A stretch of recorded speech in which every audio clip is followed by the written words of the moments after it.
après sa prise de pouvoir en août 2020 et surtout le second gouvernement transitoire qu'elle a installé en juin dernier à la suite d'un nouveau putsch, la junte malienne n'a cessé de répéter qu'elle respecterait le calendrier de la transition en cours dans le pays. Mais à 6 mois des prochaines élections législatives et présidentielles, les retards s'accumulent et des voix s'élèvent pour réclamer une prorogation de la durée de la transition.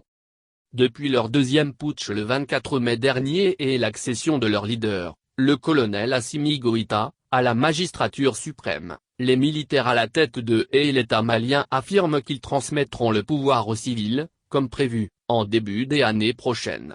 Pourtant, à 6 mois des futures élections législatives et présidentielles, le doute va croissant sur le respect de ce calendrier électoral, et le pays bruisse de rumeurs d'une probable prorogation de la période de transition.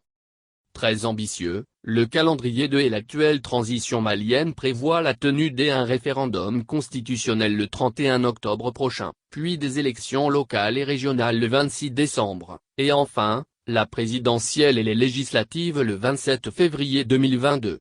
Sous la pression des organisations sous-régionales et de la communauté internationale, le colonel Assimi Goïta s'est en effet engagé à respecter ces échéances. Pour les principaux partenaires étrangers du Mali, ce retour à l'ordre constitutionnel est un préalable indispensable à sa sortie de la crise politique, socio-économique et sécuritaire dans laquelle il est plongé depuis des années, mais aussi pour la stabilité de l'espace sahélien. Réunis cette semaine à Bamako, les leaders de toutes les confessions religieuses maliennes ont publié une déclaration dans laquelle ils appellent à un sursaut national et à un changement de comportement. Malheureusement, comme le rapportent nos confrères d'ELAFP, le Conseil national de transition, une institution installée par la junte au pouvoir et qui tient lieu des organes législatifs, n'a reçu aucun projet de constitution à ce jour. Normalement, cela aurait dû être fait en juillet dernier. Au cours de ce même mois de juillet, les listes électorales devaient faire l'objet d'une révision, puis d'un audit quelques semaines plus tard, en août. Là aussi, rien n'a été fait. Et même si le décret qui convoquera le corps électoral ne sera promulgué que le 15 septembre prochain, il n'est pas certain que le calendrier puisse être respecté. En attendant, les partis politiques multiplient déclarations et prises de position sur le calendrier de la transition en cours. Et comme le souligne Fatoumata Coulibaly, enseignante-chercheuse à l'Université des sciences sociales et de gestion de Bamako, beaucoup de rumeurs circulent autour d'une possible prolongation de la période de transition. Il y a des acteurs qui veulent justement prolonger cette transition, pour permettre au gouvernement en place de travailler sereinement au Mali de demain.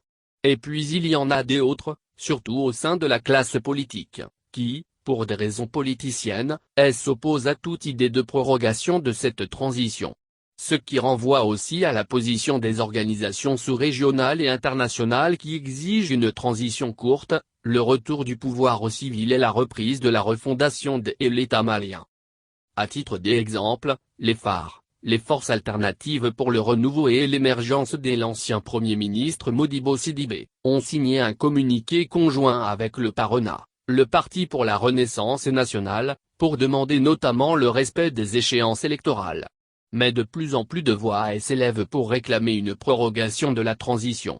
En juin dernier déjà, par la voix de sa présidente, Bakayoko Mariam Coulibaly, le collectif des femmes leaders de Kati, une localité située à une trentaine de kilomètres de Bamako, demandait un prolongement de la durée de cette transition. Autre question brûlante, celle concernant la création d'un organe unique de gestion des élections.